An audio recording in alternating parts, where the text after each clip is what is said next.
អូខេអញ្ចឹងបន្ទាប់មកយើងនឹងធ្វើការបង្រៀប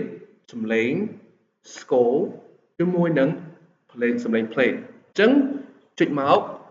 ទី1ទី2ទី3បើចុះមើលទី2ណាមើលទី2ហើយចុចខាងលើនេះមើលតាមលោកគ្រូណាមើលខាងលើឲ្យច្បាស់ហើយមកខាងក្រោមទី3នេះចុចតាមណាហើយធ្វើម៉េចឲ្យឪពុកបៃតងនេះចំនៅតន្ត្រីទី2ឬក៏ខាងក្រោមនេះ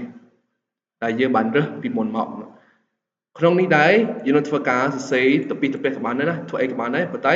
តាមចិត្តយើងឥឡូវលោកគ្រូនឹងធ្វើការសាកលបងសាកស្អីចឹងណាសាកទៅហ៎ថ្មិចកុំឲ្យលើសពីតម្រង4ទាំងនេះ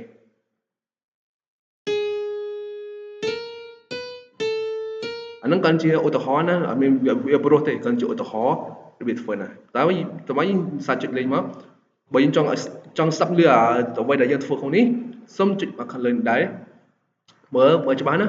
ដៃខាងលើចុចឲ្យនៅហើយសិនសាកចុចនេះហើយយើងចុចមកលឺលេងណាអូខេឥឡូវយើងមានលំនាំបទនេះដែលយើងបានធ្វើអញ្ចឹងត្រឡប់មកវិញយើងមកមើលទី4 1 2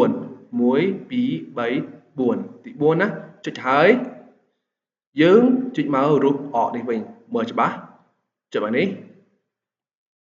ហើយធ្វើម៉េចអានេះវាមានពណ៌បៃតង yes ឥឡូវវាឃើញពណ៌បៃតងហើយយើងចុចមកក្តារនេះវិញឥឡូវវាបានបំពេញចន្លោះណាឥឡូវយើងសាកស្ដាប់មក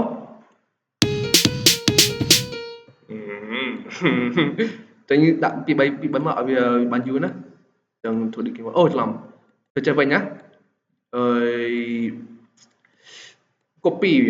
វាណាអញ្ចឹងយើងសេរី9យើងធ្វើបាច់ហើយទៅចុចវិញចុចវាដាក់មកតម្រង់វាហើយតមកធ្វើតម្រៀបវាតទៀតណាតាមចិត្តចំណងចិត្តតាមចិត្តយល់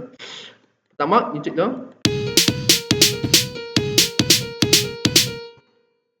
អបអរសាទរបាន play មួយបទ